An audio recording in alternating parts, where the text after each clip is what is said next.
c'est même un peu confus quand j'en parle, parce que je suis en phase de réflexion par rapport à ça. Et j'ai pas de conviction, j'en sais rien, mais juste, je me pose des questions. Si je me prends dans un truc, derrière, je vais me foutre à fond dedans. La vérité, c'est que devient cette personne, et cette personne va obtenir ses résultats. C'est pas l'inverse. Salut, et bienvenue à toi dans Polé Polé, le podcast qui t'inspire à faire le premier pas vers une vie plus alignée. Moi, c'est Mathilde, je suis photographe et entrepreneur nomade et créatrice du podcast Polé Polé. Ici, j'interviewe des indépendants qui ont construit une activité professionnelle au service de leur vie et pas l'inverse. Ma mission est de vous partager leur parcours, leurs projets et leurs conseils pour mettre en lumière d'autres définitions du succès et vous inspirer vous aussi à vivre une vie plus libre et équilibrée. Je vous laisse avec l'épisode du jour. Bonne écoute.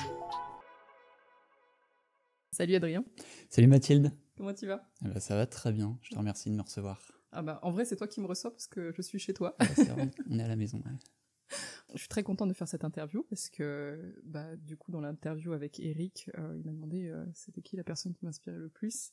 Et je t'ai cité. Ouais, ça m'a touché. Déjà, du fait que tu m'inspires énormément, je pense que tu inspireras aussi beaucoup des auditeurs. Donc, j'espère. Du coup, j'ai un petit peu de pression.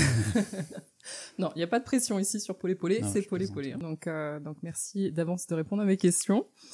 Je t'invite à te présenter, pour ceux qui ne te connaissent pas, rapidement, et de commencer à nous raconter un peu ton parcours, là où tu estimes que ça commence à être intéressant. Ok. C'est parti ? C'est parti. Allez. Du coup, je m'appelle Adrien, j'ai 37 ans. Alors, j'ai eu un parcours, je vais commencer par là, c'est-à-dire que j'ai eu un parcours au départ dans mes études, et même avant mes études, je parle du lycée, voilà. Je savais pas exactement où je devais aller. Tu sais, j'ai fait un bac S parce que, et non sans mal, parce que c'était ce qui était réputé ouvrir le plus de portes en fait. Tout simplement, après le bac S, j'ai fait une fac d'économie-gestion, parce que je savais pas où aller d'autre en fait. Tout simplement, j'avais des copains. Non mais vraiment, la raison, elle est ridicule. Et avec du recul, je me dis mais c'est terrible. J'ai échappé belle, quoi, tu vois. C'est-à-dire que je me suis orienté vers une fac d'économie parce que j'avais des copains là-dedans, quoi. Je me suis dit, bon, pourquoi pas, quoi. Deuxième année de fac d'éco, j'ai des copains qui commencent à préparer les écoles de commerce. Jamais entendu parler d'école de commerce, je savais pas ce que c'était, jamais. Donc ils préparaient ça, je leur pose des questions, ils m'expliquent, machin, ils me disent, ils commencent à me dire, ils m'expliquent qu'en fait ça coûte cher, parce que je savais pas du tout, j'avais vraiment aucune connaissance à ce niveau-là. Donc tout de suite, moi je viens d'un milieu qui est pas aisé du tout, voire l'inverse, et donc l'idée de partir sur des études à 10 000 balles l'année, je savais que c'était pas du tout pour moi. Donc je laisse tomber, je continue un petit peu comme ça, mais sans grande conviction, donc je te passe les détails, mais jusqu'à ce que je sois amené à quitter ma petite ville. À l'époque j'étais à Dijon, parce que j'ai grandi en Bourgogne, donc Dijon c'est là qu'on allait par défaut pour nos études. Et je décide de partir à Paris pour diverses raisons. Et donc je vais terminer mes études à Paris. Là, je fais un master en finance et je me spécialise en gestion de patrimoine. Avec du recul, alors les études me passionnaient, les études vraiment, la stratégie patrimoniale, tout ce qui est défiscalisation, tout ça c'est de la stratégie, c'est un jeu en fait. Si tu veux, pendant les études, tout ce que tu fais dans ce domaine-là, c'est jouer. Tu prends une situation, que ce soit d'un individu ou d'une entreprise, peu importe, et tu vas tout poser sur la table et essayer de voir comment est-ce que tu peux optimiser tout ça pour obtenir les meilleurs, pour avoir les meilleurs investissements, obtenir la meilleure situation fiscale, atteindre des objectifs, tout ça, c'est un jeu. Et ça, c'était fascinant. Donc je me suis dit, c'est cool, ça a l'air de me plaire ce machin, donc tant mieux, on y va. Sauf qu'arrivé sur le marché du travail, tout de suite, ça s'est avéré complètement différent. Je me suis retrouvé donc dans un cabinet, j'ai eu la chance d'intégrer un beau cabinet qui était sur les Champs-Élysées, où on traitait des clients très haut de gamme, tu vois, qui venaient d'un monde que je ne connaissais pas, mais qui m'a quelque part ouvert les portes un petit peu de ce monde. Alors attention, quand je dis ouvert les portes, c'est-à-dire j'y ai pas été accueilli en tant que tel, mais ouvert une fenêtre, je dirais plutôt. Tu vois, ça m'a ouvert une fenêtre sur un monde que je connaissais pas. Et j'ai trouvé ça intéressant de voir ça. Néanmoins, le job n'était pas celui que j'avais appris, parce que finalement, dans ce métier dans le patrimoine, c'est un métier purement commercial. Donc en fait, j'étais un très mauvais commercial, mais mais catastrophique, mais genre catastrophique. Ah ouais, non, mais c'était catastrophique. Et partant de là, je pense que ma direction croyait pas mal en moi, parce que lorsque j'ai décidé de partir, eux étaient déçus, je comprenais pas pourquoi, j'étais nul, tu vois, enfin clairement j'étais nul, donc je comprenais pas trop pourquoi, ils tenaient tant que ça à me garder. Donc là, à ce moment-là, j'ai décidé de m'orienter, faire un petit peu le même métier, mais orienté social. C'est-à-dire que je suis allé dans une boîte, à l'époque on appelait ça le 1% patronal, aujourd'hui ça s'appelle l'Action Logement. Pour faire simple, c'est on collectait un impôt de la part de certaines entreprises, la plupart des entreprises, et on réinvestissait cet argent dans des domaines liés à l'immobilier. Donc ça pouvait être par exemple pour aider des personnes à se loger tout simplement, on investissait dans du logement social, tous ces trucs-là. Donc moi, mon job, c'était d'arbitrer un petit peu ces impôts, ces investissements, et de voir un petit peu comment est-ce qu'on investissait donc cet impôt qu'on collectait. C'était intéressant, néanmoins le monde du social étant très politisé, rapidement je me suis rendu compte que ça m'ennuyait, parce qu'on n'est pas de gros, parce qu'on est poli, mais ouais, rapidement, enfin pas rapidement, je suis bien resté 3 ans, je me suis rendu compte que c'était pas pour moi, qu'il fallait que je vois autre chose, et ça, donc je m'épanouissais pas dans mon job.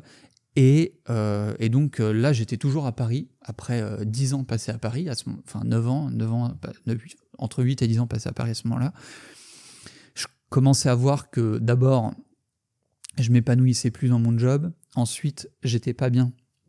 J'étais plus bien dans cette ville, parce que je veux pas cracher gratuitement sur Paris. Aujourd'hui, la pire chose que tu puisses me faire, c'est de me dire, Adrien, tu vas aller vivre à Paris. Ah ouais. Non, je ne veux plus vivre là-bas. Néanmoins, j'ai adoré y vivre à un moment de ma vie. Donc tu vois, je veux pas retirer ça du truc. J'ai fait un choix conscient quand j'y suis allé. J'ai eu une vie étudiante là-bas qui était formidable. Mais voilà, j'ai évolué. Aujourd'hui, c'est plus du tout ce à quoi j'aspire. Et je commençais à vraiment le ressentir vers la fin. Donc voilà, couplé au fait que je m'épanouissais plus vraiment dans mon job, il fallait que quelque chose se passe.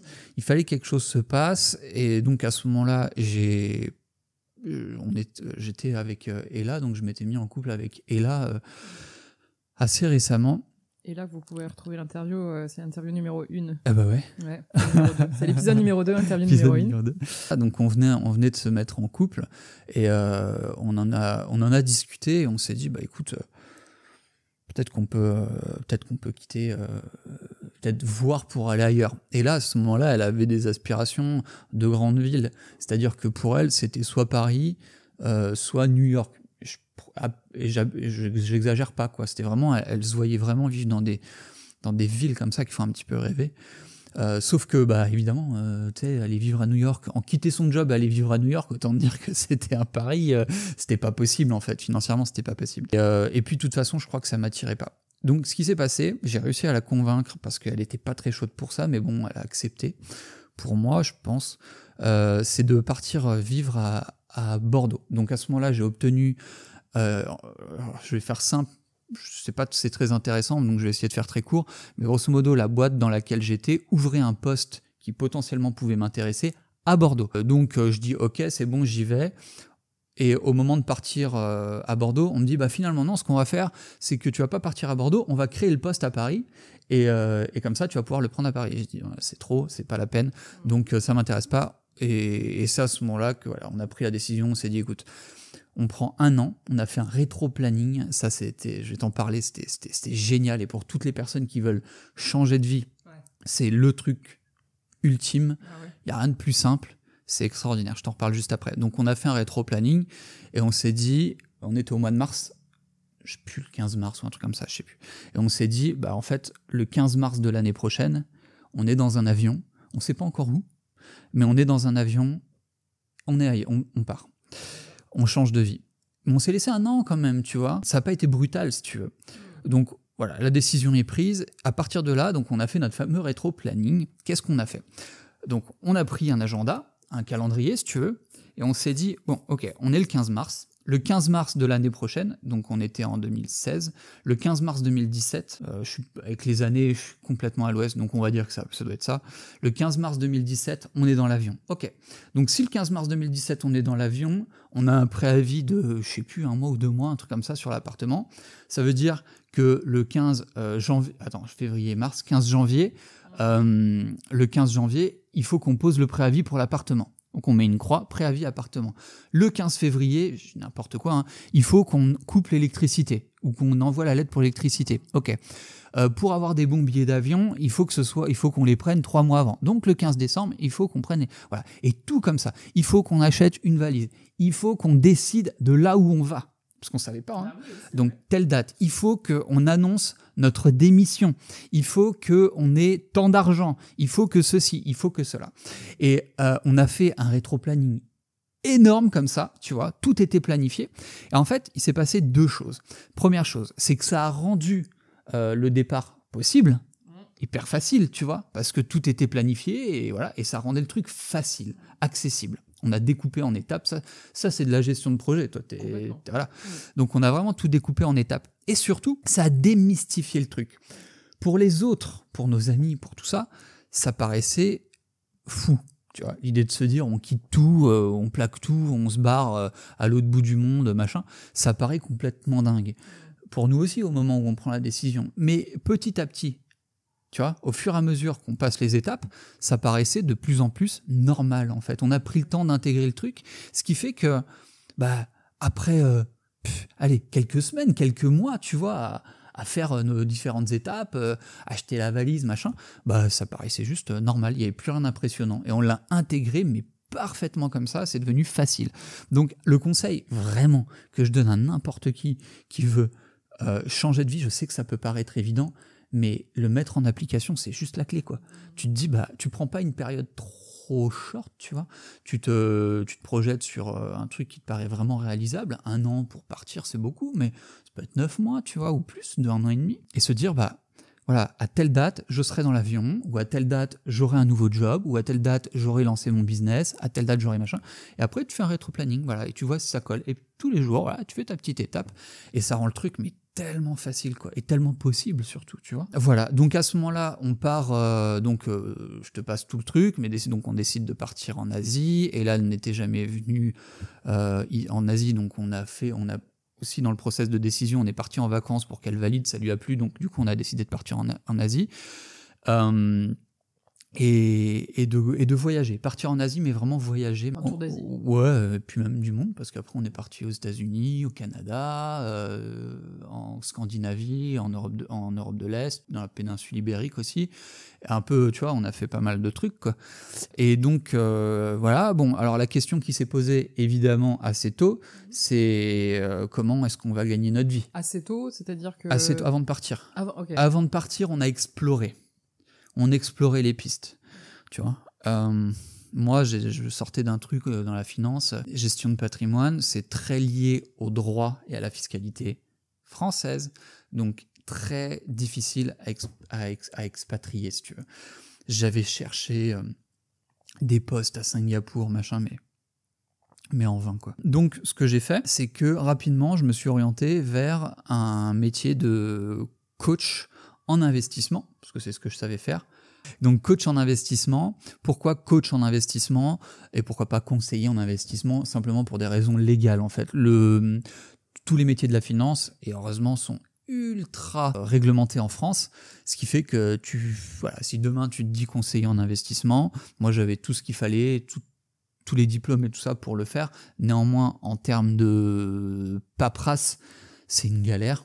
Donc je me suis dit, ok, comment je peux faire pour passer à côté de ça? La solution, c'était coach en investissement. Si tu veux investir, je te coach, mais je te donne pas de conseils, tu vois. C'était ça le truc, et je te vends pas de produits financiers. Donc j'ai fait ça, et j'ai développé à cette époque sur les réseaux, tu sais, voilà, je suis monté à quelque chose comme 10 000 abonnés sur Instagram. C'était pas mal. À cette époque, tu vois, vraiment à cette époque, 10 000 abonnés sur Instagram, c'était beaucoup. Et je commençais à faire mon truc. Et pour me développer, je me suis de plus en plus intéressé au marketing, Enfin, je m'y intéressais déjà, mais disons que j'ai vraiment progressé, je me suis formé à fond. Et puis, j'ai découvert le terme copywriting. En fait, j'en faisais déjà. J'ai commencé à me former au copywriting sans le savoir en 2006, du coup. Ah oui, 2005, ouais. Non, 2016. 2016. Oula, oui, attends, 2006. je t'ai dit, je suis vraiment avec les années, c'est une catastrophe. Et donc, je découvre ça, j'approfondis. En France, à cette époque, ça voulait rien dire, copywriting, tu vois, ça n'existait pas. Et donc, je me suis formé avec des formations américaines, tout ça, et je me suis pris de passion pour le truc. Et je me suis rendu compte, enfin, voilà, une espèce de révélation où j'étais au Canada à ce moment-là, où je me suis dit, purée, mais en fait, à chaque fois que je vends des prestations, donc je vendais déjà du high ticket, je vendais des prestations à 2000, 3000 euros, et à chaque fois que je vendais une prestation grâce à mes textes, en fait, j'étais super content. Je me disais yes, jusqu'au moment où il fallait délivrer la prestation et coacher et accompagner des personnes dans leurs investissements, où là, je me disais, oh, la flemme, tu vois. Donc, en fait, ce que j'avais, c'est que j'étais content d'avoir vendu, mais super déçu, entre guillemets, ça me plaisait pas de devoir délivrer de l'investissement. Donc, je me suis dit, là, attends, Adrien, faut réfléchir, quoi. Juste par rapport au copywriting, qu'est-ce que c'est, Ah oui, justement ? pardon. Alors, le copywriting, c'est une des disciplines dans lesquelles je me suis jeté à fond. C'est une discipline à mi-chemin entre le marketing et la vente. Donc, l'idée, c'est d'écrire des textes qui ont pour objectif de convertir un lecteur vers une action. Donc, ça peut être de vendre, ça peut être d'obtenir une inscription, laisser un email, peu importe, en fait. En tant que prestataire, on intervient pour des entreprises, tu vois, dans la rédaction de leurs emails, la rédaction de leur texte de vente sur leur page internet, sur leur page web. Ça peut être aussi la rédaction de prospectus, de flyers, de trucs comme ça. Okay. Donc c'est du marketing. Ouais, marketing tourné autour de l'écriture. Okay. Alors c'est ce qu'on voit, parce qu'en fait c'est de la psychologie. Donc pris de passion pour ce truc, je prends la décision d'arrêter ce qui tourne autour de l'investissement pour me consacrer à ça. Là, ce qu'il faut savoir, c'est que c'est une décision hyper importante, parce que j'avais déjà le sentiment d'avoir fait une croix sur mon CV, chose hyper importante quand on est, quand on est étudiant et tout, on parle que de ça, quelle école, quelle fac, quel master, quel machin. Le jour où tu te dis, j'arrête, je sors du salariat, machin, je vais faire autre chose, déjà, tu te dis, c'est chaud, mais bon, s'il y a un problème, je peux y revenir. Mais le jour où tu te dis, je pars sur autre chose, là, c'est compliqué. Là, c'est chaud. Parce que tu sais que derrière, tu deviens inemployable. C'est fini. Ça y est, t'as fait une croix. Donc, je prends la décision. Je me dis, bon, bah vas-y, on fait la croix. C'est parti. J'étais au Canada à cette époque-là, donc culture américaine. Aux États-Unis, c'est déjà très développé. J'étais au Québec, donc francophonie américaine, si tu veux. Donc, à ce moment-là, je trouve rapidement des clients là-bas. Okay. Et ça me permet, alors que le copywriting n'existe pas en France, ça me permet de développer rapidement une clientèle. En français, les textes ? Ouais, en français. Ouais. Ça me permet de développer rapidement une clientèle parce que là-bas, ils recherchaient des copywriters francophones. Il n'y en avait pas. L'activité démarre, ça se passe bien pour moi. Rapidement, je prends des personnes avec moi pour m'accompagner, pour m'assister, pour machin. Et puis au bout de quelques temps, j'ai justement Eric que tu as reçu, qui vient me voir. J'étais en master avec Eric, j'étais en master 1.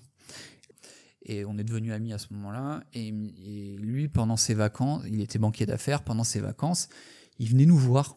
Et puis il voyait, forcément, tu vois, il voyait que ce lifestyle offrait de la liberté, offrait de la liberté, que ce que je faisais semblait intéressant, parce que forcément on discutait quand il venait en vacances, il était venu à Bali, il était venu en Thaïlande, on échangeait, il me posait des questions, il se disait c'est quoi le copywriting, machin. Je lui en parlais, je lui montrais ce que je faisais, puis un jour il me dit écoute, il rentre à Paris, et il me dit ça me dirait bien de me lancer dans l'aventure. Est-ce qu'on peut faire ça ensemble? Donc le deal, ça a été de se dire, écoute, ce qu'on fait, c'est que si on trouve d'autres personnes pour se former, en fait, que je leur montre un peu comment je travaille, que je les forme et tout ça, on monte un programme, on monte une formation, et ça peut être chouette d'ouvrir un peu plus la France, si tu veux, les personnes en reconversion en France à ce métier, et puis voir un peu ce que ça peut donner. Et c'est comme ça que ça s'est fait. On a trouvé d'autres personnes et puis on s'est lancé dans cette aventure. Et de là est né donc ce programme de formation au métier de copywriter. Qui s'appelle Copy Training.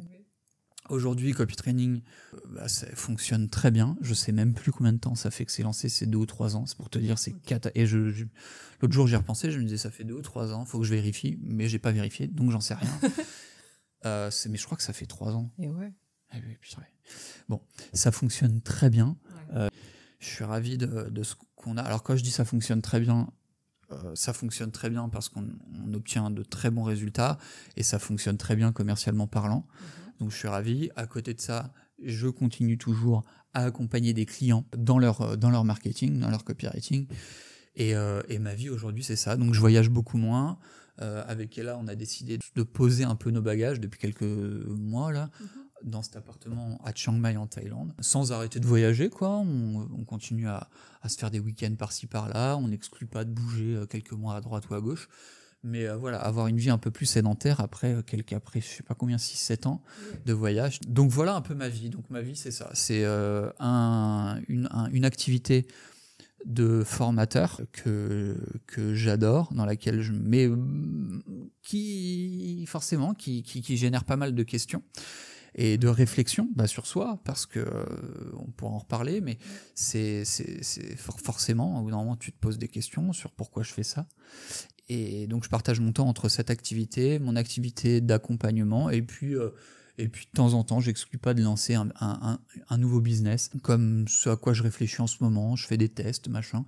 Voilà un peu ma vie. C'est une vie très libre, dans le sens où tu sais, t'as plusieurs activités, donc t'as plusieurs sources de revenus, donc t'as le loisir d'arrêter une activité pendant un moment ou de ralentir, mais t'as toujours l'autre qui tourne, de lancer des trucs parce que tu sais comment ça marche, donc c'est une chance énorme. Aujourd'hui, je suis très content, et c'est vrai que quand je regarde un petit peu en arrière, je me dis purée, mais c'est fou, quoi. Tu vois, quelle chance, quoi, d'avoir ce truc, et voilà un petit peu ma vie. De l'extérieur, en tout cas, quand tu me racontes tout ça, parce que je pense que j'avais jamais vraiment... J'ai eu des bouts de ton parcours à chaque fois, mais j'avais jamais eu vraiment tout le filon comme ça. C'est hyper intéressant. Moi, ce que j'identifie, c'est qu'à chaque fois, tu fais des choix où justement, toi, tu vas y tirer du plaisir. Quand t'as commencé à t'intéresser justement à coacher, c'était pas le produit, c'était la vente. Après, donc t'as pris à chaque fois, ça me fait plaisir, je vais creuser. Et je vais former, ça me fait plaisir aussi, et je tire du... Je sais pas si plaisir est le mot d'ailleurs, mais c'est là, en fait, j'ai un pote qui me disait, je sais même pas si le terme existe, mais il avait tendance à me dire, toi, t'es mono-obsessionnel. Alors je sais pas si c'est le cas, mais j'ai un peu ce truc-là. Je suis obsédé par ce que... J'allais dire parce que j'entreprends, mais même pas forcément. C'est-à-dire que... Mais je pense qu'énormément de personnes peuvent se reconnaître là-dedans.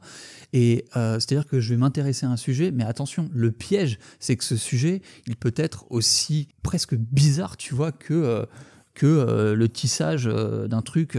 Si je me prends dans un truc, derrière, je vais me foutre à fond dedans. Et le truc, c'est que si je suis pas dans cette dynamique, j'arrive pas à performer. T'as besoin, c'est ce qui te donne de l'énergie quand tu pour aller, mais tu suis ta curiosité à fond. Mais c'est ça. Moi, je suis passé dans ma scolarité, je suis passé de, alors jamais dernier de la classe parce que t'en as qui abusent, tu vois. Non, mais tu sais, t'en as qui viennent pas et tout ça, mais de pas bon, quoi, à premier de promo, ce genre de truc, quoi. Et j'ai toujours fait comme ça. Je suis passé de sauter des classes à me retrouver en fin de, tu vois, et tout ça parce que je suis drivé par la passion, quoi. Et s'il y a pas la passion, il y a pas d'intérêt, et j'arrive pas à mettre dessus. Et si je me force, de toute façon, je retiens pas et je m'en fous. Ou alors je me pose pas les bonnes questions, je retiens des trucs ça marche pas, tout simplement.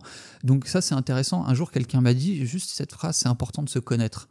J'étais jeune et je me suis dit, pourquoi c'est important de se connaître? C'est bizarre, ça, on se connaît, tu vois. Puis après, j'ai compris, c'est important de se connaître, parce que quand t'as compris comment tu fonctionnes, tu peux finalement tirer parti justement de ce mode de fonctionnement pour aller vers tes objectifs. Moi, le copywriting, j'étais passionné. Si je te dis que j'étais un fou, l'autre jour tu m'as dit un truc, je peux en parler, je pense, tu me disais que tu t'endormais en écoutant des choses, machin. Je crois que je l'ai jamais dit à personne. J'écoutais des formations sur la persuasion, sur le marketing, sur le copywriting pendant des mois, pendant que je dormais. Et je m'endormais avec ça. Pour te dire à quel point je connais, mais j'ai des heures, je vais dire des centaines, mais j'en sais rien, tu vois, je vais pas compter, mais sûrement des centaines d'heures. Je connais tout par cœur, quoi. Et c'est pour ça, en fait, que derrière, je suis devenu bon, quoi. Et un autre truc aussi pour devenir bon, c'est que j'ai enseigné. Et quand t'enseignes, tu multiplies, tu vas x10, quoi. Tu vas x10. Hein. Si tu veux devenir bon dans un domaine, commence par le maîtriser, mais derrière, enchaîne en l'enseignant. Et là, ça devient, t'as un niveau de maîtrise, c'est incroyable.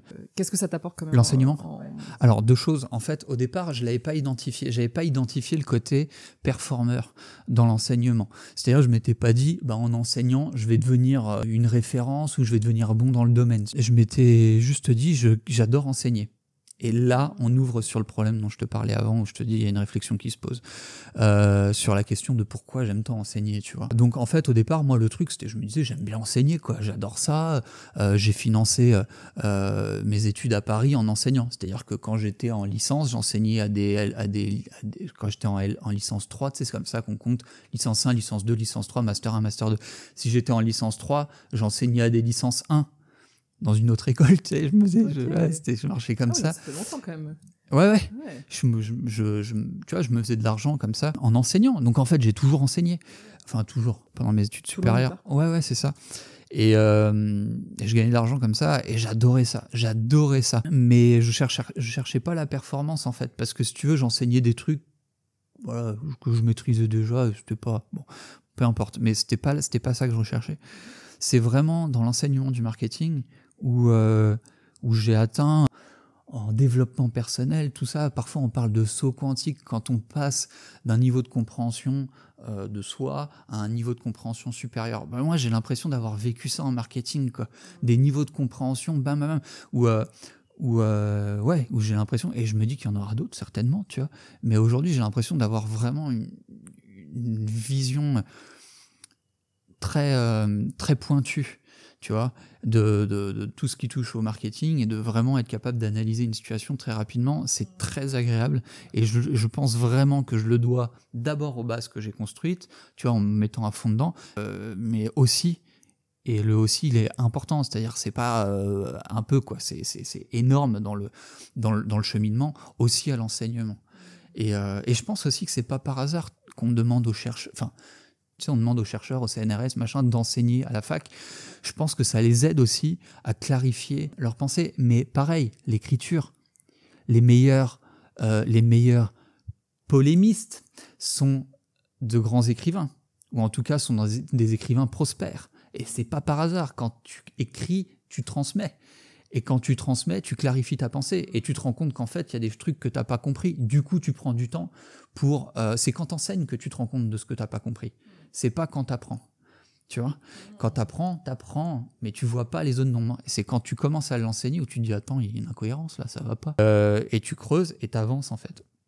Donc l'enseignement, pour moi, c'est la clé de la performance. Ça m'amène une question, je pensais pas te poser, mais justement, comment est-ce que justement l'écriture, parce que d'autant plus qu'il y a une grosse part d'écriture dans ta vie avec le copywriting, comment l'écriture arrive à justement clarifier toi, comment tu te comprends et comment tu te connais ? Ouais. Est-ce que tu l'utilises toi à des fins personnelles pour te comprendre encore plus ? Ouais.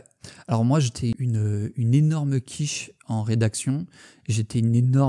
Alors je pense que c'était pas tellement lié au style d'écriture, c'était plus lié à l'époque. Je pense qu'en écoutant ça, les gens pourront juger de si ça s'est amélioré, mais j'étais vraiment nul pour résumer une situation, tu vois. Et pour expliquer les choses, pour transmettre, c'était pas mon truc. Et je me dis, tiens, d'ailleurs, j'y pense là, je me dis, j'ai dû évoluer parce qu'aujourd'hui, j'enseigne.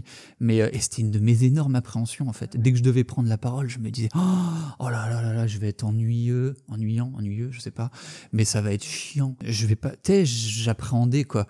Aujourd'hui, bon, ça va. Et du coup, à l'écrit, lorsque j'étais en dissertation ou en rédaction, j'avais énormément de mal à synthétiser mes idées. C'était presque anxiogène. Donc, tout ça pour te dire qu'à l'origine, à l'écrit, je suis pas bon. En fait, ça s'est développé. Je pense que j'ai atteint un niveau, je suis devenu performant à l'écrit quand on m'a dit maintenant tu vas oublier tout ce que tu as appris à l'école. Je me disais ça c'est pas mal. on repart à zéro. Ça me va bien. Et là, ça va être pas mal. Et aujourd'hui, bah, du coup, c'est différent. Est-ce que je me sers de l'écrit pour me connaître? Ouais, complètement. En fait, je vais essayer toujours de clarifier une situation en écrivant. J'ai pas besoin d'écrire 3 pages. Hein. J'ai pas besoin d'écrire 3 pages. C'est juste, par exemple, si j'ai un objectif. C'est tout bête, mais j'ai un objectif qui me traverse la tête. Alors attention, moi aussi j'ai un process pour valider mes objectifs, parce que comme je suis un passionné égale polarisé. Hein. Et ça, je fais hyper attention. Polarisé, ça veut dire que tu vas très haut. Donc, si j'identifie un objectif, je me dis, oh là là, c'est ça. J'attends, tu vois. J'attends. Et j'attends un peu et avant de prendre des décisions. Parce que sinon, si je m'écoute, je suis convaincu. Je fonce, vas-y, c'est bon, j'y vais, c'est ça. Et puis le lendemain, je me dis, oh, en fait, c'était pas ça. Donc, du coup, pour clarifier ce genre de truc, ce que je fais, c'est que je vais écrire, je vais noter mon objectif, je vais commencer à noter le chemin et je vais ressentir, je travaille beaucoup sur le ressenti, et c'est aussi ce que j'essaye de transmettre. Le ressenti, c'est qu'est-ce que je ressens quand j'écris. Et parfois, je me rends compte que en fait, ce qui va m'exciter, ça va être plus le résultat ou la perception que j'ai du résultat que le cheminement. Et du coup, je me dis, mais alors attends, du coup, ce que je veux, c'est le résultat, mais tout le trajet, je suis pas prêt à le faire. Donc vas-y, c'est bon, laisse tomber. Parce que si je dois poser la première brique et me dire, bon, bah ok, première étape pour arriver à cet objectif, c'est ça, je sais que j'irai pas. Donc ce que je vais faire, c'est plus essayer de comprendre ce que je recherche par cet objectif, à titre personnel, et c'est là que ça devient parfois pas malsain, mais tu vois, oui, j'essaie de faire attention. Bah, j'apprends, quoi, tu vois.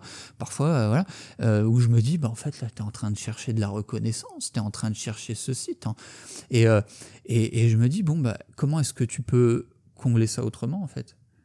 En passant par un parcours qui va peut-être plus t'inspirer, qui va peut-être que t'es un parcours dans lequel t'es prêt à t'investir vraiment. Tu vois? Voilà. Et qui n'est pas tourné vers combler quelque chose et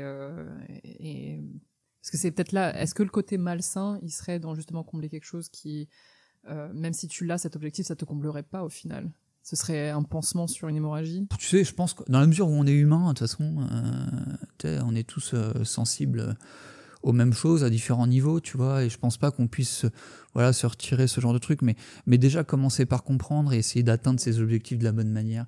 Par exemple, quand je te disais, en ce moment, je suis vraiment dans une réflexion, j'essaie de comprendre, et ça fait partie des raisons pour lesquelles je mets un projet en stand-by en ce moment, enfin, je réfléchis, c'est que alors, je vais essayer de faire simple parce que sinon ça va être bizarre, mais grosso modo, je me rends compte que, en fait, j'ai énormément de gratitude lorsqu'on vient me dire merci, lorsqu'un élève, tu vois, un participant à mes programmes vient me dire merci parce qu'il a changé de vie, mais au point, tu sais, j'ai les larmes, tu vois, c'est un truc de fou pour moi.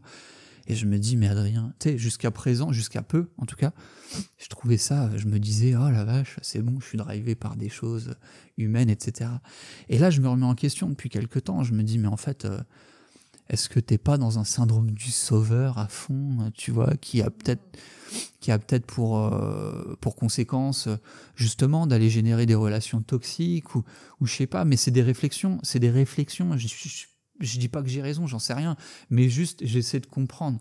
Et je me dis, est-ce que justement dans le fait de transmettre, dans le fait d'aider, dans le fait d'accompagner, je suis pas en train de rechercher quelque chose de bizarre ou quelque chose en fait que je pourrais atteindre de façon peut-être plus saine? Parce que si effectivement je me rends compte que ce que je recherche, c'est que en tout cas que je suis sujet, ou en tout cas que peut-être je peux générer des relations toxiques au travers de cet enseignement, au travers le fait d'enseigner, pardon, alors peut-être qu'il faut que j'essaie de chercher d'autres pistes pour m'accomplir là-dedans. Je sais pas. En tout cas, tu vois, c'est même un peu confus quand j'en parle, parce que je suis en phase de réflexion par rapport à ça. Et j'ai pas de conviction, j'en sais rien, mais juste, je me pose des questions. Je me pose des questions aussi quand je me rends compte, quand je conscientise le fait que, tu vois, j'ai des élèves qui commencent vraiment, j'en ai plein qui sont déjà envolés, mais j'en ai qui commencent à prendre des directions où vraiment ils quittent le côté freelance copywriter pour passer au niveau entrepreneur, et je sais qu'ils vont aller haut. Tu vois, je le sais parce que c'est des personnes qui ont de l'ambition, parce que c'est des personnes organisées, parce que c'est des personnes méthodiques, parce que c'est des personnes qui savent investir en eux, qui savent prendre des risques. Bref, donc tu vois, je suis convaincu. Et c'est un nouveau challenge, ça. Parce que ces personnes, moi, je suis face à elles et je me dis, purée, qu'est-ce que je ressens par rapport à elles? Est-ce que j'ai pas l'impression, est-ce qu'elles vont pas me dépasser? Tu vois? Et ouais. Et tu vois, mais du coup, et quand tu te rends compte que tu es en train de te poser ces questions-là, tu te dis, mais attends, est-ce que du coup, mon objectif, ce serait pas de les garder en dessous de moi? Alors, j'ai pas l'impression, mais c'est horrible, tu vois, c'est horrible. En tout cas, ça pose des questions. Je me dis, mais purée, si je pars là-dedans, si jamais, au fond de moi, il y a ne serait-ce qu'une toute petite ligne qui me dit, en fait, tu vois, tu veux pas que tes élèves aillent plus haut que toi, mais arrête tout de suite, tu vois. Et ça fait partie des choses que j'ai envie de clarifier, parce que je voudrais pas me retrouver dans ce genre de situation. Et si je me rends compte que je suis dans ce genre de situation, soit je soigne ça jusqu'à être sûr que c'est pas le cas, soit j'arrête, quoi. Tu vois. Donc voilà, la question c'est pourquoi est-ce que j'ai besoin d'aider? Pourquoi est-ce que j'ai vraiment l'impression que c'est limite une thérapie, tu vois, quand je parviens à aider un élève à décoller, tout ça. Et comme je te disais, je suis pas hyper clair là-dessus parce que ça fait partie des réflexions que j'ai en ce moment et c'est un peu flou, donc j'essaie de travailler là-dessus, j'essaie de me poser des questions, passer du temps à y réfléchir. Voilà. Merci déjà d'avoir partagé ça, parce qu'en effet, quand on est en période de confusion comme ça dans sa tête, déjà, souvent on a envie de rester tout seul dans sa tête, et là tu nous le partages, donc merci, parce que je pense qu'on peut tous se reconnaître dans des périodes où justement on cherche à un peu se comprendre, c'est confus, donc... Ouais, mais en même temps, ça m'aide aussi à y réfléchir, tu vois. Mais exactement, parce que d'en parler et tout... Merci, docteur Mathilde. Mais avec grand plaisir. Non, mais ouais, bien sûr que ça aide. En parler, c'est comme écrire, tu vois, ça permet de clarifier un peu le truc. Exactement, ça fait ressortir à la surface. Ouais. Et du coup, moi, c'est ce que j'analyse dans ce que tu fais, c'est que tu as énormément de courage, parce que tu vas justement aller dans les zones d'ombre, exactement, parce que tu les as pas mis à la surface, tu vas aller les remettre à la surface. Et ça demande du courage, mais c'est que comme ça qu'en effet, tu vas pouvoir passer des paliers, et puis après... Ouais. Alors, non, mais ça, c'est intéressant. C'est très intéressant, parce que si tu veux, si on parle, tu sais, j'aime bien l'idée selon laquelle ce qui t'a emmené quelque part, c'est précisément ce qui t'empêche d'aller ailleurs. Ce qui t'a à partir du moment où tu stagnes, si tu veux, tu vois, quand t'es sur le... Mais grosso modo, j'estime qu'aujourd'hui, si je veux continuer à me développer, et là, je parle dans tous les sens du terme, et de toute façon, je pense que tout va ensemble. Pareil. Si je veux... mais bien sûr. Tout va ensemble. C'est bien sûr. On peut pas séparer. Si je veux continuer à évoluer, parce que c'est un peu le but de la vie, tu vois, il faut que je prenne conscience et que je comprenne ce qui m'a permis d'arriver là où je suis. Parce qu'aujourd'hui, là où je suis confortable. Mais du coup, si je veux aller plus haut, plus loin, si je veux continuer à grandir, il faut que je comprenne ce qui m'a emmené là où je suis et que je fasse autre chose maintenant, tu vois. Il faut qu'on passe à l'étape d'après. Alors quand je dis il faut que je fasse autre chose, ça veut pas dire sur le plan technique que je fasse des actions différentes, c'est pas ça, c'est dans la façon de penser en fait. Faut que je me projette autrement, faut que je devienne une autre personne en fait. Et c'est ça le bon terme, tu vois, c'est devenir une autre personne. Donc le truc c'est ça en fait, c'est pas forcément changer pour changer, c'est juste comprendre où j'en suis pour pouvoir passer au niveau supérieur aussi, quoi, tu vois.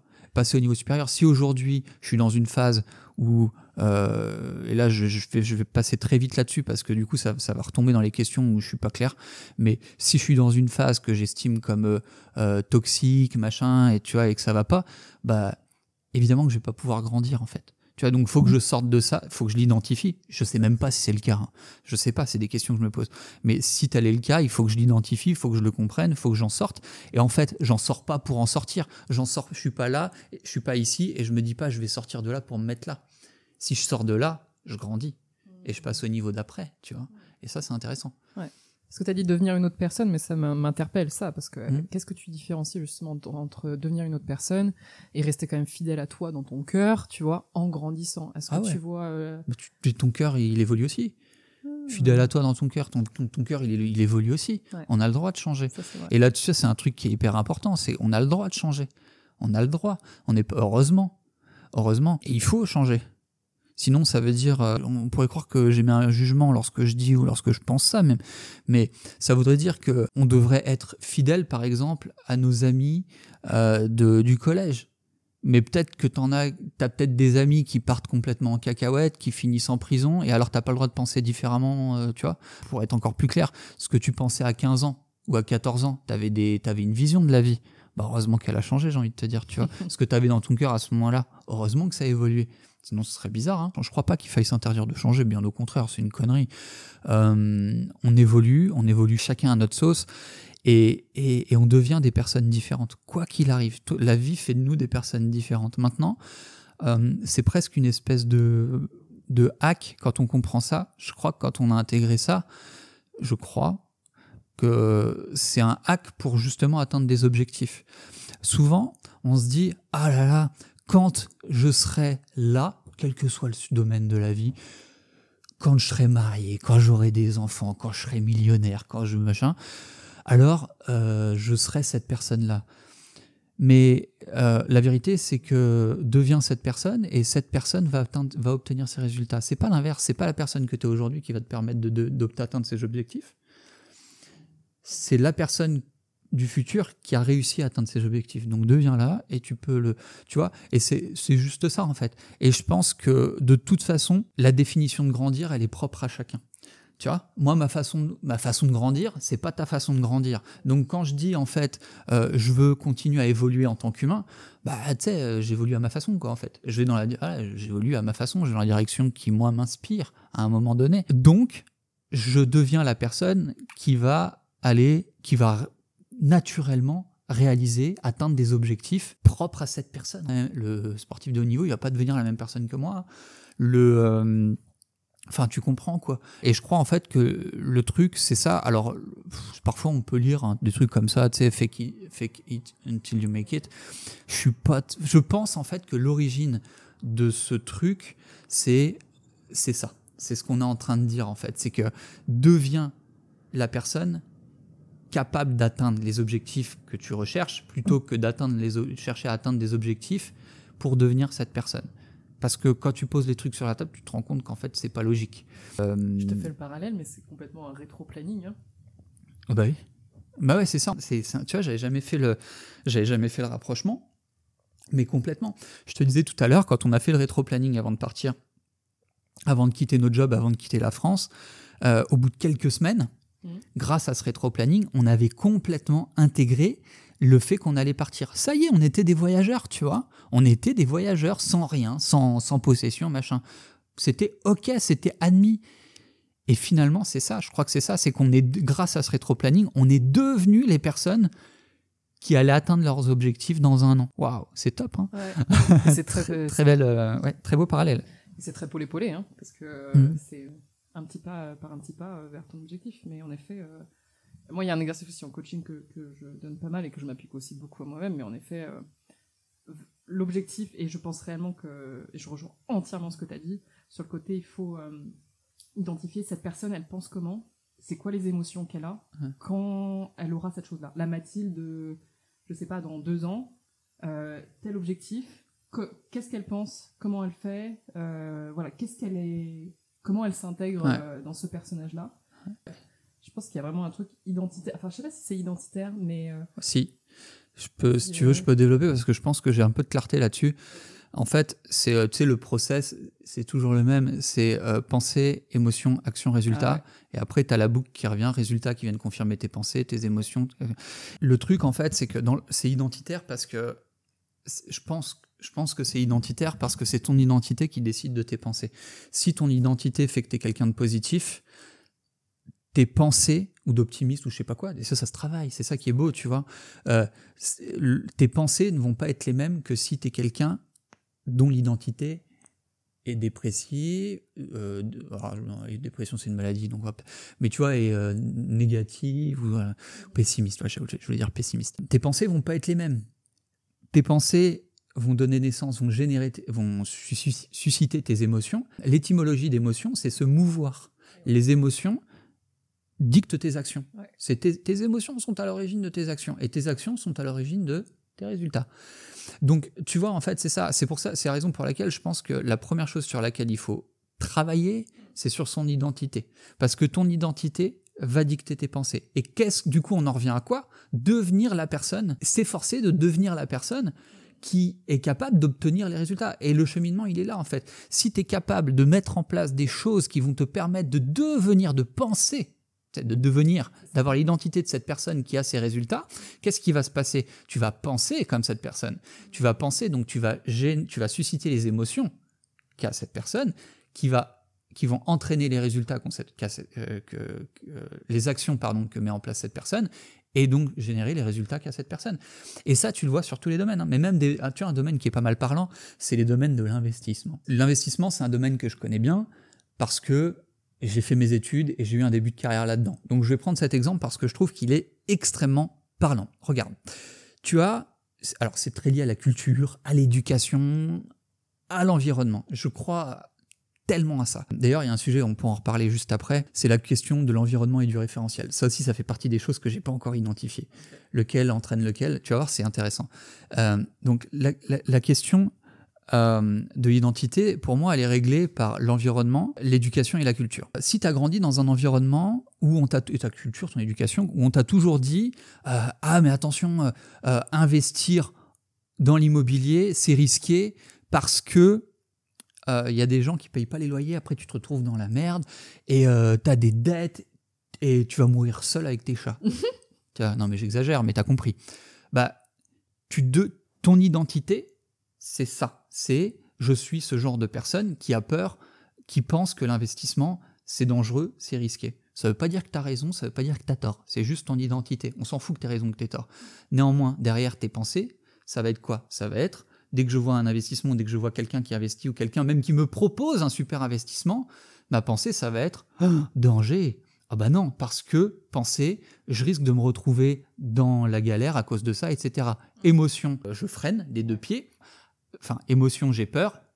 Action, j'y vais pas. Résultat, il se passe rien. Maintenant, une personne dont l'identité, justement, est complètement à l'opposé, qui a grandi dans une famille où tout le monde investit, où c'est normal, qui a pleinement, tu vois, où il y a de l'entrain par rapport à ça, ou qui est dans un environnement hyper porteur, il a plein d'amis qui investissent dans l'immobilier, machin.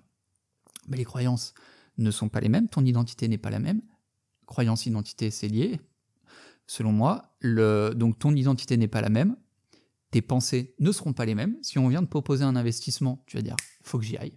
Tu vois, tu vas être excité, tu vas penser « faut que j'y aille », émotion, l'excitation, action, tu vas mettre en place les trucs, et résultat, tu vas obtenir des résultats d'investisseur en fait. Tu vois, ton identité à la base, c'est pas la même, et le cheminement fait que tes résultats sont pas les mêmes derrière. Du coup, là où c'est intéressant, c'est qu'on peut modifier notre identité.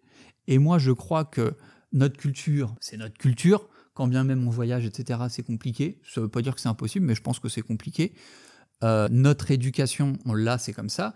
Mais par contre, notre environnement, pourquoi je te parle de ces trois-là, comme je disais tout à l'heure, c'est que éducation, culture, environnement vont être les trois facteurs pour justement créer des croyances, en fait, générer des croyances. Et les croyances sont notre identité. Ce qu'on croit, c'est notre identité. Donc, du coup, pour faire changer notre identité. Donc, culture, éducation, j'ai envie de te dire, c'est compliqué à travailler là-dessus. Par contre, environnement, mais c'est ça qui est magique. C'est ça qui est magique. Si tu te plonges dans un environnement de personnes qui ont l'identité à laquelle tu aspires, ils vont déteindre sur toi et tu vas adopter cette identité. C'est automatique, tu vas adopter cette identité. Donc, tu vas commencer, tu vois, ça c'est la passion. Donc, tu vas commencer à penser comme ces personnes, à avoir les émotions qui en découlent, à générer les actions et à avoir les résultats de ces personnes. On connaît tous cette phrase, on est la moyenne des 5 personnes qu'on fréquente le plus. C'est ça en fait, c'est vrai, hein. C'est notre environnement. Et aujourd'hui, moi je sais, d'ailleurs on en parlait l'autre jour, je te disais, tu vois, en ce moment, je réfléchis à mes objectifs, machin. Bon, tu vois, pas de clarté, donc on va pas revenir là-dessus parce qu'on va encore tomber dans les méandres de ce que je pense et c'est pas clair là-dessus. Mais du coup, je me disais, si ce que je pense se confirme et je dois encore réfléchir, alors il va falloir que je travaille sur mon environnement. C'est ce que je t'ai dit.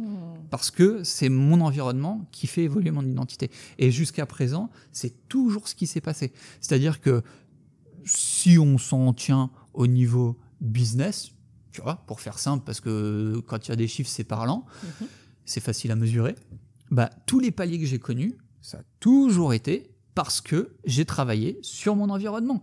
Donc j'ai travaillé sur mon environnement en côtoyant des personnes pour qui mes objectifs étaient la norme, tu vois. Et une fois que j'avais atteint ça, bah, il fallait que je change encore mon environnement, et etc., etc. Et forcément, arrivé à un moment, bah, c'est de plus en plus difficile, tu sais, d'avoir accès à ces personnes. Donc du coup, bah, comment tu fais ? Bah, tu lis, tu écoutes des podcasts, tu cherches à passer du temps de façon pas forcément physique avec des personnes pour qui tes objectifs sont la norme, en fait. Pour qui c'est normal.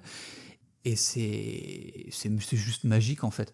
C'est assez hallucinant parce que dans la mesure où on peut pas tu sais, ça sort du monde réel. On a l'impression que ça sort du monde réel, tu sais, on peut pas le voir.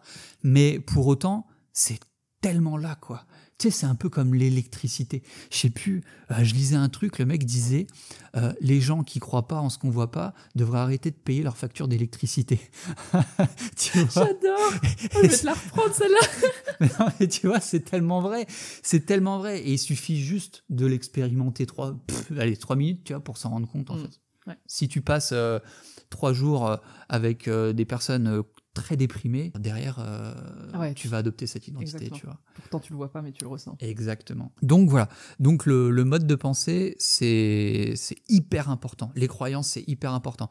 Et c'est pour ça, moi, c'est un truc que j'ai tendance à reprocher un peu, justement, parfois au développement personnel, c'est qu'on prend des raccourcis.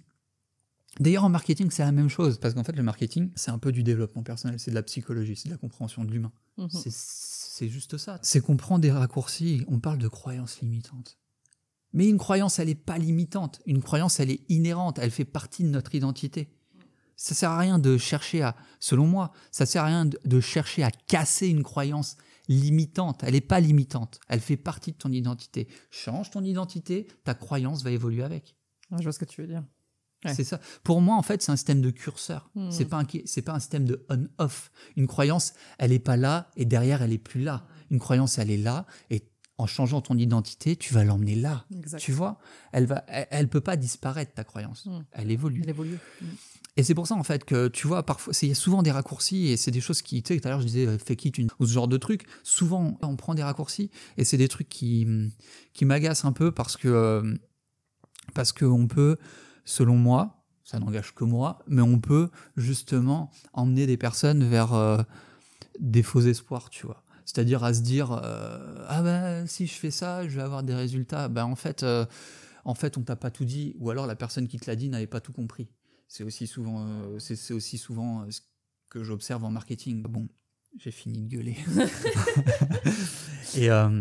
Et sinon, si tu veux si jamais ça t'intéresse, parce que je sais que t'aimes bien parler de ces choses-là, mais un des sujets sur lesquels, j'en parlais à Ella l'autre jour, un des sujets que je trouve intéressant en ce moment, c'est la question de l'environnement et du référentiel. Je me disais, mais en fait, tu vois, si tu veux devenir quelqu'un d'autre, la personne qui est capable d'atteindre les objectifs que tu vises, c'est souvent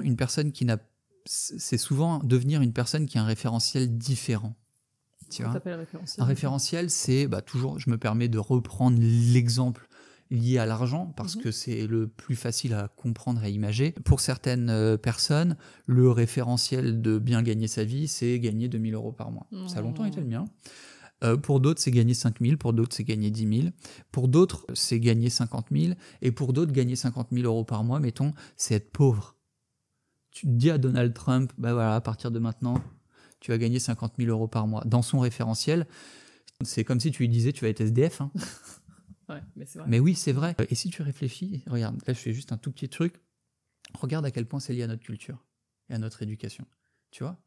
Va dire à un mec qui a grandi au fin fond de l'Afrique, gagner 500 € par mois, c'est être dans le seuil de pauvreté. Il va dire, t'es fou, quoi.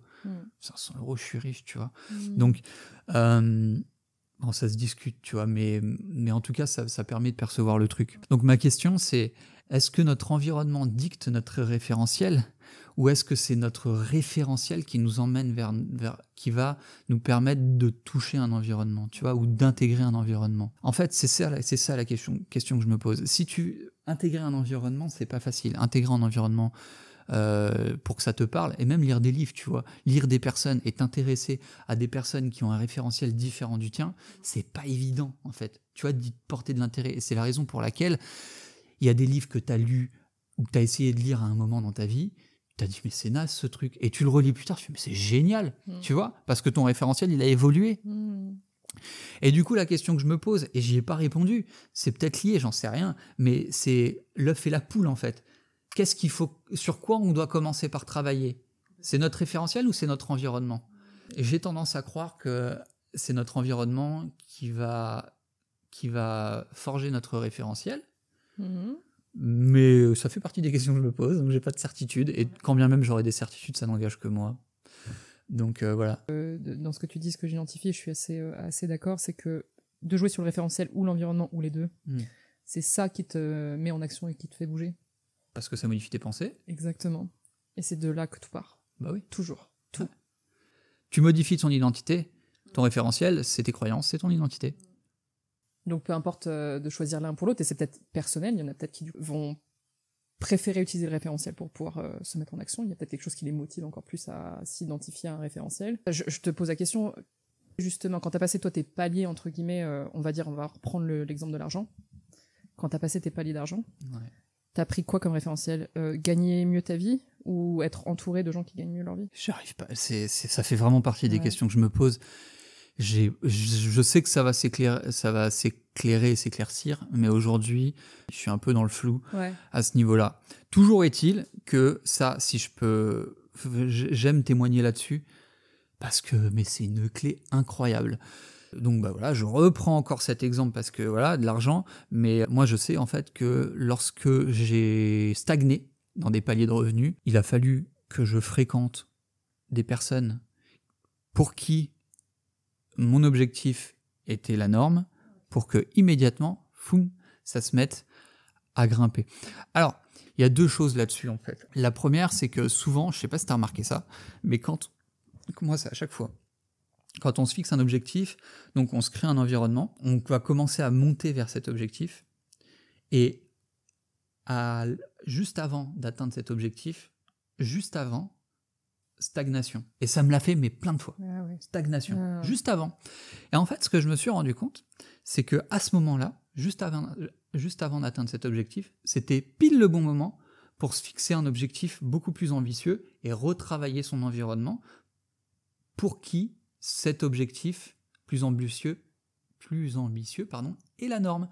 Et en fait, je l'ai pas ressenti, mais j'ai pas d'autre explication. Donc je pense que c'est lié au fait que naturellement, on a peur du vide. Et du coup, dès lors que tu es sur le point d'atteindre un objectif, ton cerveau est en train de te dire « Ah mais t'as rien d'autre derrière ». Donc dès que tu as atteint cet objectif, ça y est, c'est fini pour toi.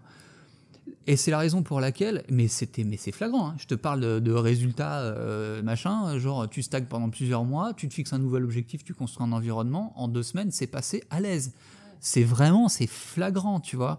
Et donc je me dis, bah écoute, ça expliquerait bien des choses. Et c'est vrai, tu vois, c'est vrai que, en fait, moi, comment je le ressens, c'est-à-dire que je l'explique comme ça, j'ai l'impression, en fait, qu'un objectif qui est ici, tu vois, au moment où je suis sur le point de l'atteindre, j'ai l'impression, je le ressens comme si j'étais à mon max, et comme si du coup ça devenait dur, tu vois. Et dès lors que je me fixe un objectif au-dessus, bah, en fait, vu que l'objectif il est là, ce que je percevais comme dur avant devient facile.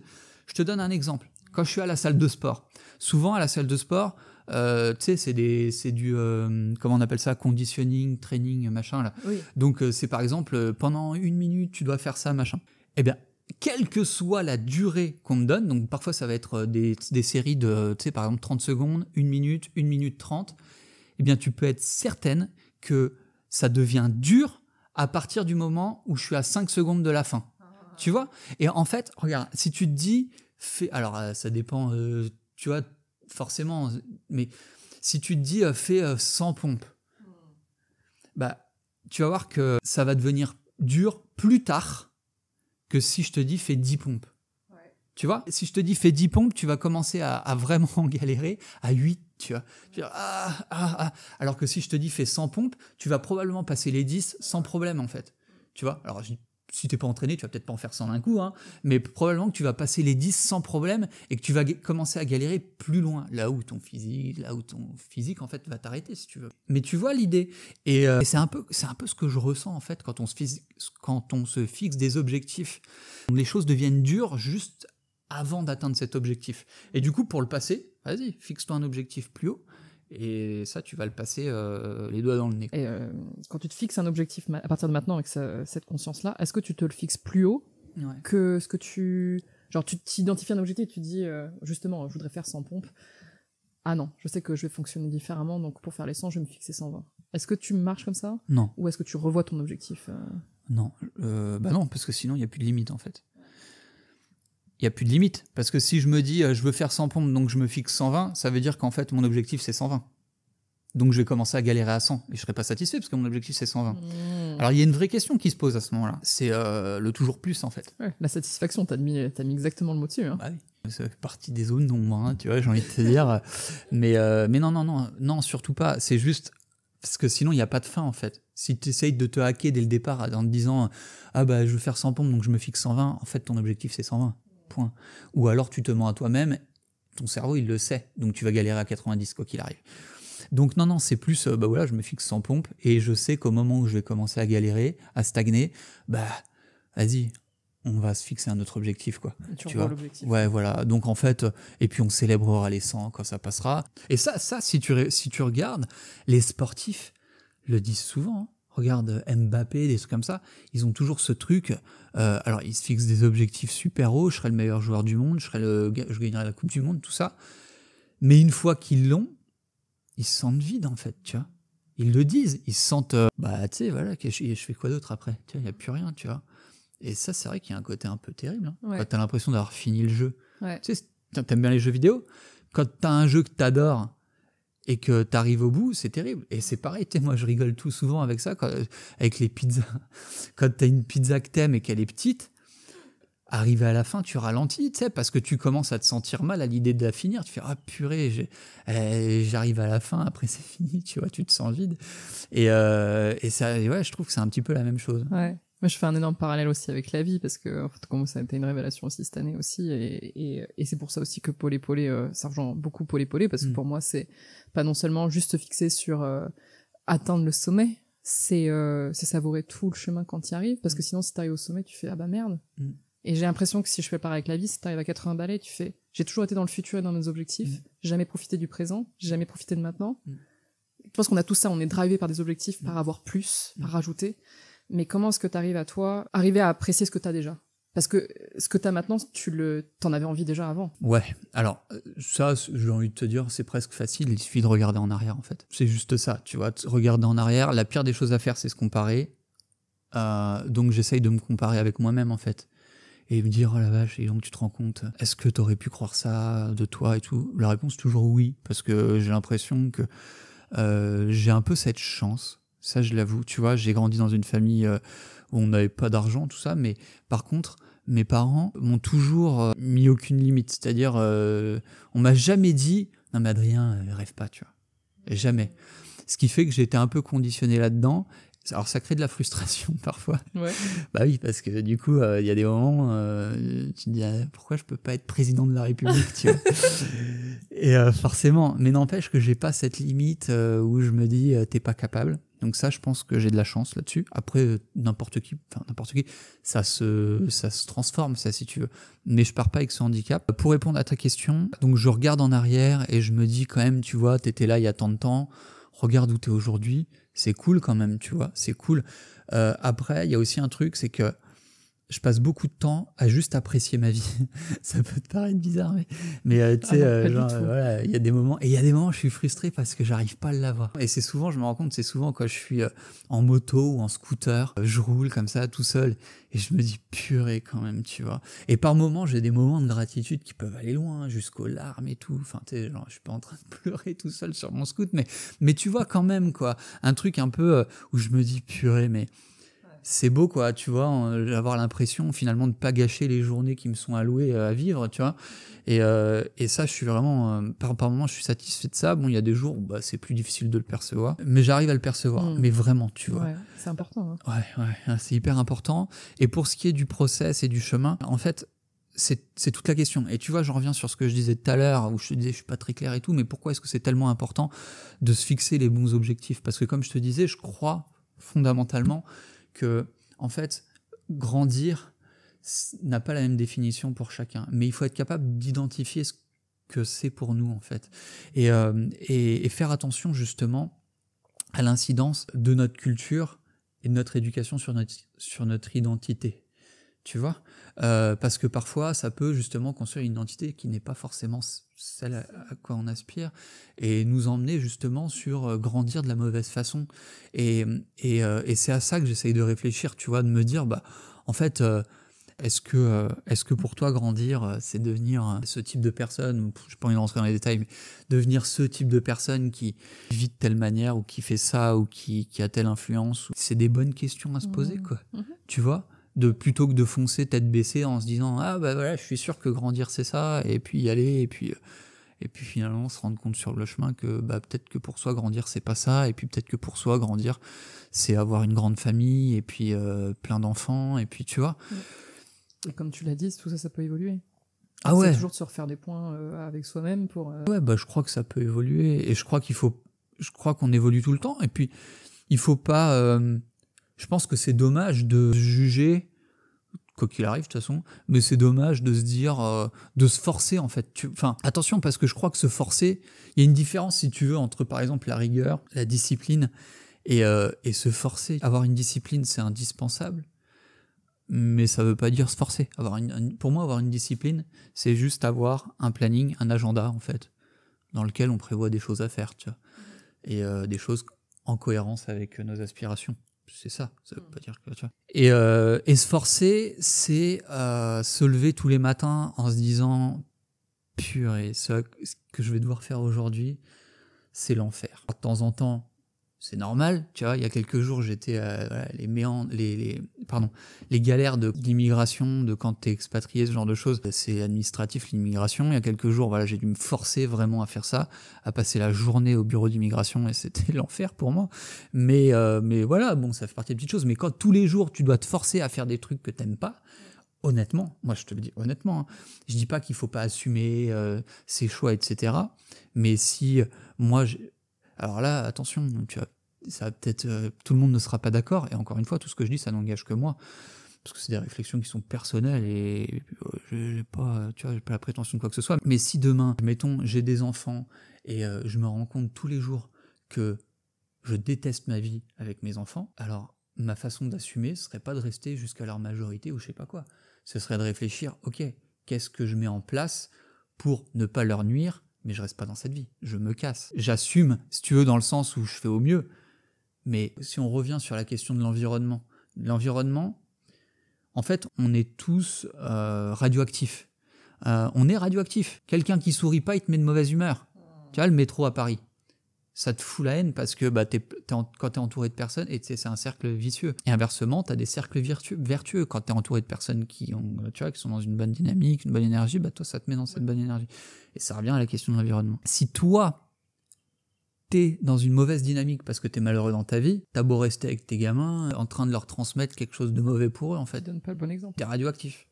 Donc j'ai envie de te dire, perdu pour perdu, autant trouver des solutions dans lesquelles l'enfant serait probablement mieux, et toi aller vers autre chose, quoi. Alors en fait, quand je dis ça, je me rends compte que ça peut paraître un peu présomptueux parce que j'ai pas d'enfant, donc on pourrait très facilement se dire tu sais pas ce que c'est. Et oui, c'est vrai, je sais pas ce que c'est. Donc peut-être que face au mur, tu vois, je réagirais différemment, mais je crois pas. En tout cas, voilà, disons que c'est un exemple imagé. Je porte pas de jugement parce que je suis pas dans cette situation, mais je crois aujourd'hui que pour moi, en tout cas, c'est comme ça que j'agirais si j'étais dans cette situation. Après, Non, c'est bien. Mais c'est important que tu aies donné un exemple aussi fort, parce que bon, ça touche aux enfants, donc c'est hyper puissant en émotion de parler de ça, mais ça peut s'appliquer à énormément de choses. En effet, si t'es dans ton boulot et que t'es là pour subvenir à tes besoins et que Bien tu te sûr. forces tous les jours à te lever le matin, tu prends ces décisions-là, je suis pas sûr que ce soit ni inspirant pour toi, ni pour ton entourage, et tu fais plus subir les choses. Tu subis et tu fais subir. Tu subis, tu fais subir. Et en fait, tu passes à côté de ta vie. Moi, il y a un truc, tu vois, un des trucs qui a le plus d'impact sur moi, c'est horrible, tu vois. Mais de temps en temps, je fais ça. Et une fois, je crois que j'avais partagé ça sur les réseaux sociaux, les réactions, c'était en mode, t'es un malade, toi. Je prends l'espérance de vie moyenne d'un homme, un Français. Je le convertis en nombre de jours et je compte le nombre de jours que j'ai vécu. Et je me dis, bon, ben il reste ça, tu vois. Et qu'est-ce qu'on en fait, tu vois. Et c'est pour ça. Et moi, tu vois, je suis un malade quand ça me met... Alors après, je fais du travail d'auto-coaching parfois, tout ça. Mais quand, par exemple, il y a quelques jours, on m'a fait poireauter 30 minutes. Mais dans mon esprit, moi, je vrille complètement, en fait. Parce que quelqu'un qui me fait poireauter 30 minutes, il vient de me prendre 30 minutes de ma vie. Tu vois, c'est comme... Alors, c'est pas forcément la bonne façon de réfléchir, mais c'est pour te dire à quel point c'est important pour moi de pas passer à côté de sa vie. Et pareil, parfois, de toute façon, c'est toujours à double tranchant. Tu vois, parfois aussi, j'ai ce sentiment de me dire... En fait, quand tu penses comme ça, il y a toujours des choses qui te font te dire que peut-être tu es en train de passer à côté. Ouais, tu vois, complètement. Parce que déjà, tu te poses la question. Donc, parce que tu te poses la question, en fait, tout simplement. Donc, par définition. Néanmoins, c'est agréable de se dire que d'avoir le sentiment de faire les bons choix dans la majorité du temps. Tu vois. Alors, les moments où tu te poses la question de savoir si, justement, t'es pas en train de passer à côté, c'est quand tu te dis, bah, finalement, est-ce que j'aurais pas mieux fait d'avoir une vie plus conventionnelle et puis de rester dans ma carrière et puis de pas avoir à gérer les soucis liés à l'entrepreneuriat, etc. Bon, en général, ça ne reste pas longtemps, hein. Même, en fait, je te mentis. Honnêtement, je crois que si cette pensée, elle m'a traversé l'esprit 3 fois sur les 5 ou 6 dernières années. Mais parfois, tu vois, il y a des petits trucs comme ça où tu te dis, est-ce que j'ai fait les bons choix? Mais je pense que c'est normal, en fait. Ouais. En tout cas, voilà. Ça reste des choix. Ouais, c'est ça. Et c'est un truc qui drive. Et ça drive aussi dans les objectifs. Dans les objectifs, je me dis, mais en fait, est-ce que si je me mets cet objectif, est-ce que le chemin pour y parvenir va pas me faire passer à côté de ma vie? Parce que ça, c'est un truc aussi, tu vois, se projeter, toujours pareil, se projeter multimillionnaire, je te dis n'importe quoi, se projeter multimillionnaire et se dire, je vais mettre 20 ans pour y arriver, 20 ans de galère, bah n'importe quoi en fait, tu vois. N'importe quoi. Non, à la limite, si tu te projettes multimillionnaire, bah, essaie de réfléchir plutôt à comment est-ce que tu vas kiffer le process, et puis comment est-ce que tu vas profiter de chacune des journées de ta vie pour atteindre cet objectif. Moi, c'est un peu comme ça que je le vois. Ouais. Et tu vois, c'est une sorte d'équation géante, à chaque fois, où tu te dis, ok, alors est-ce que ça vaut le coup finalement? Est-ce que c'est vraiment ça le résultat que je veux? Donc, est-ce que c'est vraiment ça le résultat? Et est-ce que c'est vraiment comme ça que je veux y aller? Est-ce que je passe pas à côté? Est-ce que... Ouais, voilà. Et ça se vérifie dans tellement... Pas que pour les objectifs, hein. Tu vois, là, par exemple, on est dans un appartement et en ce moment, c'est un peu bruyant. Sauf qu'ici, en fait, comment ça se passe, c'est que tu t'engages sur 1 an sur les appartements. Bah, ma réflexion, ça a été très clair. En ce moment, c'est un peu bruyant. Il me reste encore 6 mois à rester dedans, ou je sais pas combien, 6 mois, je crois, peut-être plus même, 7 mois. En ce moment, c'est un peu bruyant, donc ça génère du stress, donc je suis pas content. Bah, j'ai posé la question, tu vois, à savoir, ok, combien de temps va durer ce bruit? Mais dans mon esprit, c'était clair. C'était, est-ce que je préfère perdre de l'argent et me barrer ailleurs où je vais être bien, tu vois, et profiter de ma vie, en fait, tu vois, plutôt que de m'enfermer au risque de perdre un peu d'argent dans cet appartement parce que je l'ai payé et pas être bien. Bah, la question, j'ai envie de te dire qu'elle est vite répondue. Non, mais blague à part, tu vois, c'est important. Elle est vite répondue par rapport à toi, parce que c'est tellement important, justement, comme tu dis, de faire des choix où tu passes pas à côté de ta vie et que t'es pas l'impression que ça, t'es pas prêt à sacrifier encore 6 mois de bruit comme ça. C'est des questions de choix où tu mets des choses dans la balance entre ta sérénité à l'instant T, l'argent. Ouais. Je pense que... Non? Ouais, évidemment, c'est une question de balance. Là, tu parles d'argent. L'argent, il y a souvent beaucoup d'émotions là-dessus. Et j'ai envie de te dire encore plus. Enfin, encore plus. Pour les... Quoique, peut-être pas, mais en tout cas pour moi, il y en a beaucoup, mais je me soigne. Je pense que c'est parce que justement, ça a été un problème dans mon enfance, en fait. Il y a toujours eu des questions d'argent, de fin de mois difficile, etc., tu vois. Et du coup, il y a beaucoup d'émotions là-dessus. J'essaye vraiment d'évoluer là-dessus et je pense que j'évolue. J'apprends, ouais. Donc on évolue. La meilleure, tiens, si tu veux, je peux te partager la meilleure façon, le meilleur moyen que j'ai trouvé jusqu'à présent pour me détacher émotionnellement de l'argent, c'est de justement travailler sur mon identité de telle façon que de prendre conscience et d'intégrer le fait que je suis capable de le régénérer. Et ça, c'est pas facile. C'est pas facile parce que, tu vois, t'as des gens qui vont te dire « Ouais, mais tu sais gagner de l'argent, tout ça. » Bah ouais, mais en fait, les faits, ça prend du temps avant que les résultats viennent confirmer ton identité. C'est ce qu'on parlait. Cette boucle, elle n'est pas instantanée. Et du coup, moi, en fait, il a fallu vraiment que je travaille là-dessus. Et c'est pas complètement résolu. Hein. C'est pas complètement résolu. Parfois, j'ai peur. Mais j'évolue, tu vois. Je me dis, bah quand même, si je suis pas capable de faire tant en un mois, c'est vraiment que j'ai les deux pieds dans le plâtre ou dans le ciment ou je sais pas quoi. Et si je suis convaincu, si vraiment je me dis, bah oui, tu vois, enfin, je suis convaincu de ça, bah là, c'est que je suis sur la bonne voie. Et ça m'aide à me détacher émotionnellement de cette aversion à la perte qu'on peut avoir par rapport à l'argent. Et de vraiment considérer l'argent comme un outil. Moi, je pense que c'est chiant, en fait, parce que dans notre culture, dans l'éducation, l'argent n'a pas la bonne place. L'argent, c'est super. L'argent, c'est super. Ça t'offre plein de possibilités. Mais la place qu'on lui accorde dans nos sociétés, pour moi, c'est pas la bonne, en fait. C'est-à-dire qu'on crée énormément d'émotions autour de l'argent. Souvent aussi, ce qui se passe, c'est que on va associer l'argent à des choses qui n'ont rien à voir avec l'argent.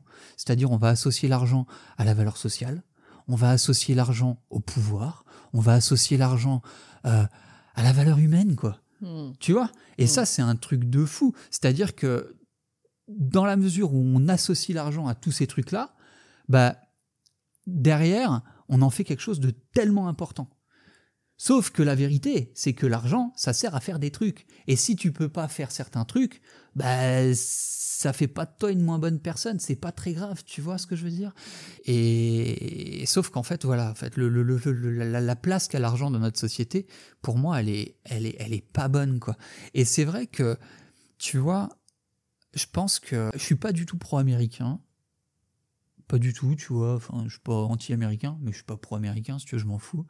Néanmoins, je dois reconnaître que la place de l'argent aux États-Unis est différente. Et aujourd'hui, si je devais dire à quelqu'un, bah, tu veux devenir un multimillionnaire, je lui dirais, bah, vas-y, pars aux États-Unis.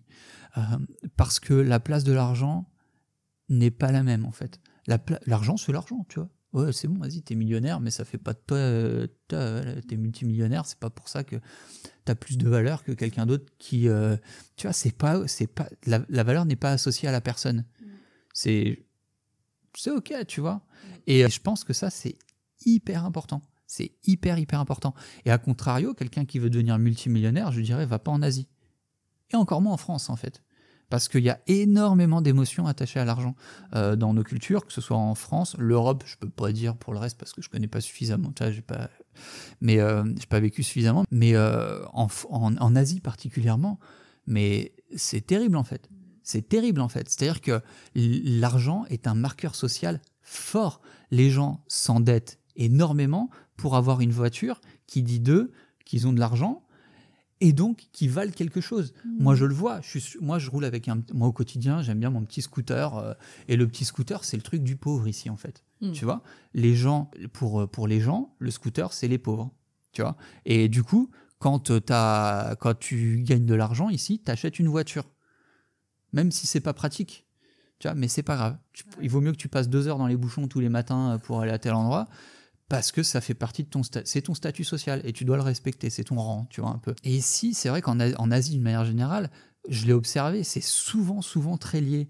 Et ce qui fait que, personnellement, à titre personnel, je trouve que, d'abord, j'ai pas envie de ressembler aux gens aux riches que je peux identifier. Alors, attends, faut pas mettre tout le monde dans le même panier, tu vois, mais j'ai pas envie de m'identifier à ces personnes-là, parce que je me reconnais pas en eux.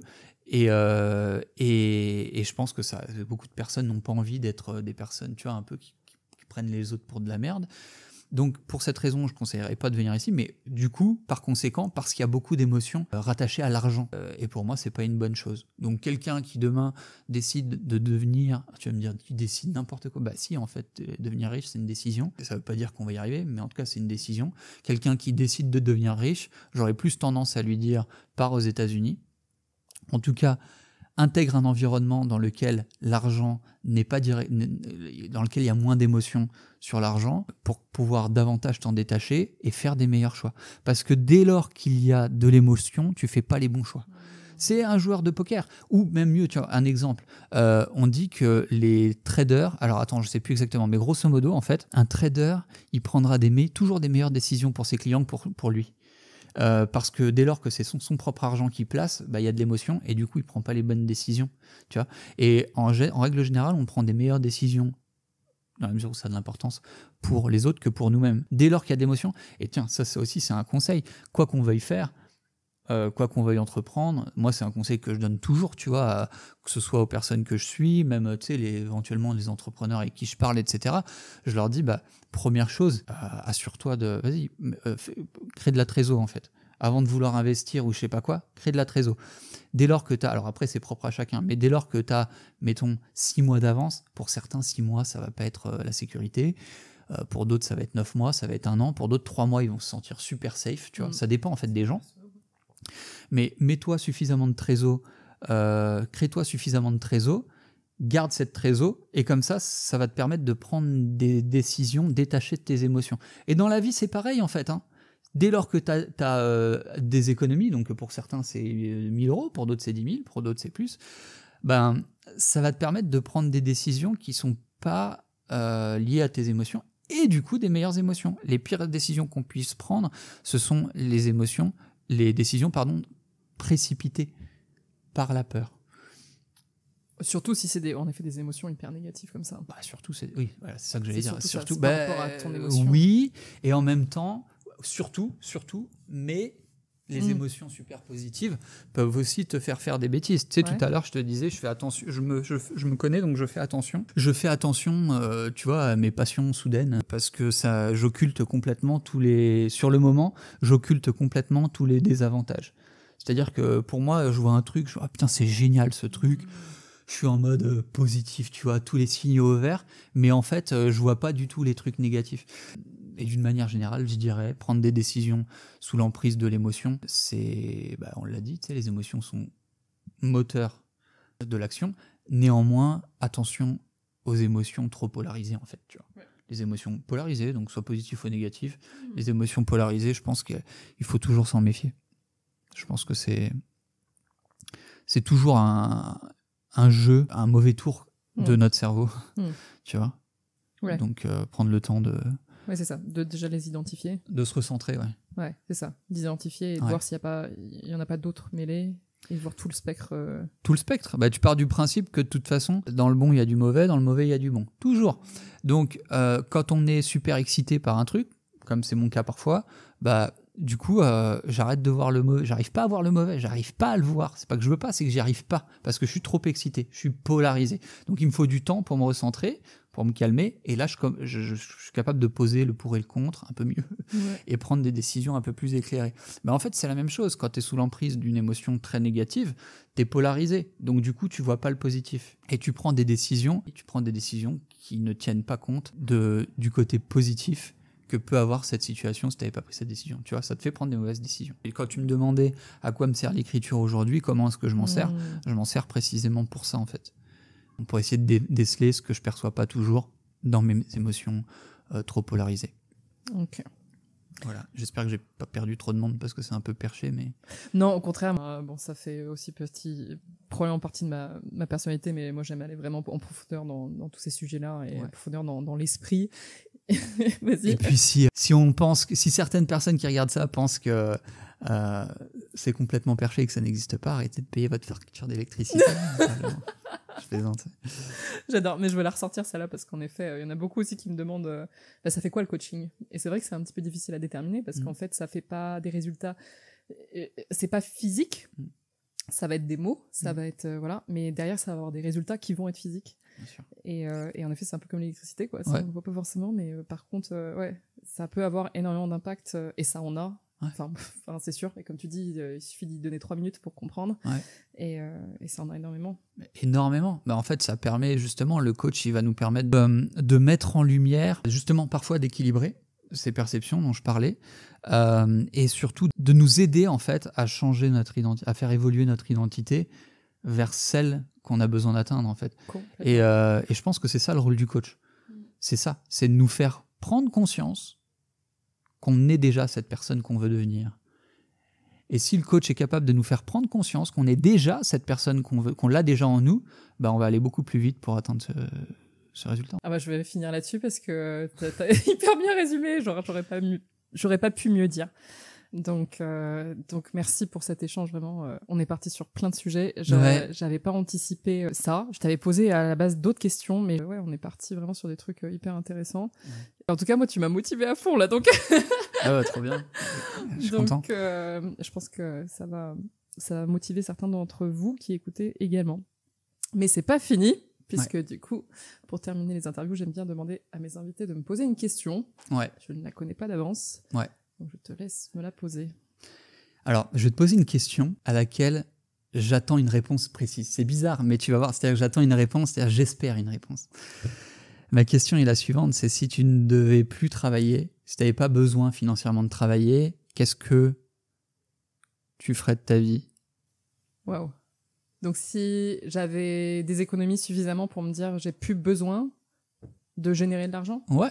T'as pas besoin de travailler, quel que soit ton paradis, ton monde idéal, tu as les ressources nécessaires pour atteindre cet objectif.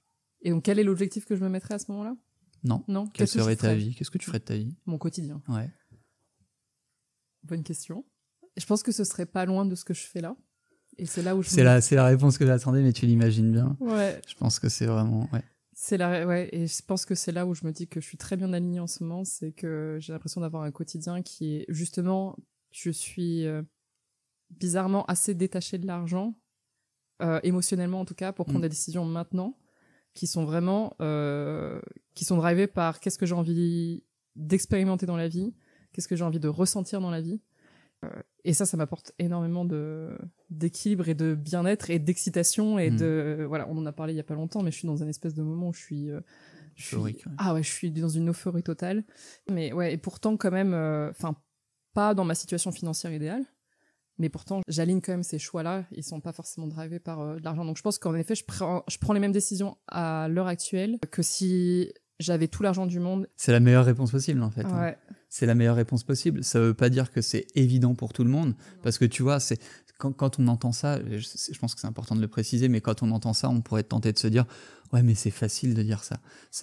Tout ce que tu as créé, tu l'as pas créé en une journée. T'as mis en place des actions fortes. T'as fait une croix sur ton CV, toi aussi. Ah oui. Après des belles études dont beaucoup de personnes rêveraient, t'as complètement fait une croix dessus. C'est hyper courageux. Tu vois, t'as mis en place des actions qui font que t'es là où t'es aujourd'hui. Ça prend du temps. Mais la vérité, c'est qu'aujourd'hui, quels que soient tes objectifs, t'es sur le process, t'es dans la vie que tu veux, quoi. Je pense que c'est la plus belle chose qu'on puisse complètement. Et c'est marrant. C'est marrant parce qu'en effet, je suis dans la vie que je veux. Mais en fait, je pense que vraiment, je sais pas si c'est la recette du bonheur en tout cas, mais j'ai énormément de gratitude et de reconnaissance pour ce que je vis dans mon quotidien, parce que ça, je l'ai créé avec mes actions passées pour mon maintenant. Mais je sais que je veux encore plus d'abondance, et c'est vraiment le côté, vraiment le mot, je pense que c'est de l'abondance, c'est-à-dire que je sens déjà que je suis très comblée. Mais du coup, ce sentiment d'être comblée m'inspire aussi à en vouloir pas forcément plus pour combler quelque chose, mais juste plus d'abondance pour pouvoir expérimenter encore plus d'émotions, plus de choses. Et ça me met... En tout cas, ma mise en action en ce moment, elle est drivée par ça. Mais déjà, mon socle, il est là. Et j'ai l'impression que là, je suis dans une version bien saine. Ouais. Et je prends des décisions saines, tu vois. Et aligné. Et alignées. Et ça faisait longtemps que j'avais pas ressenti autant ça. J'ai souvent été drivée par ça, mais il y avait toujours peut-être, tu vois, des sujets de ma vie où j'étais pas complètement, tu vois, entièrement comblée. Ouais. Et alors là... C'est la meilleure façon d'avancer possible. Et puis j'allais presque te dire, l'avenir nous dira ce que ça va donner, mais en réalité, tu vas continuer à évoluer aussi, tu vois. Donc, bravo, merci pour cette réponse. Oh, merci. Non, merci à toi, Adrien, pour cette interview. Avec plaisir. Je suis très contente parce que pour le coup, tu nous as partagé beaucoup de polé. Avec plaisir. Voilà, peut-être inconsciemment, mais en tout cas, moi, j'identifie beaucoup de ta philosophie de vie avec la philosophie du polé. Donc, merci pour ton partage. Eh bien, merci à toi. Merci d'avoir écouté l'épisode. Je vous invite à le partager, me suivre sur les réseaux et vous donne rendez-vous dans 2 semaines pour le prochain. En attendant, n'oubliez pas, polé.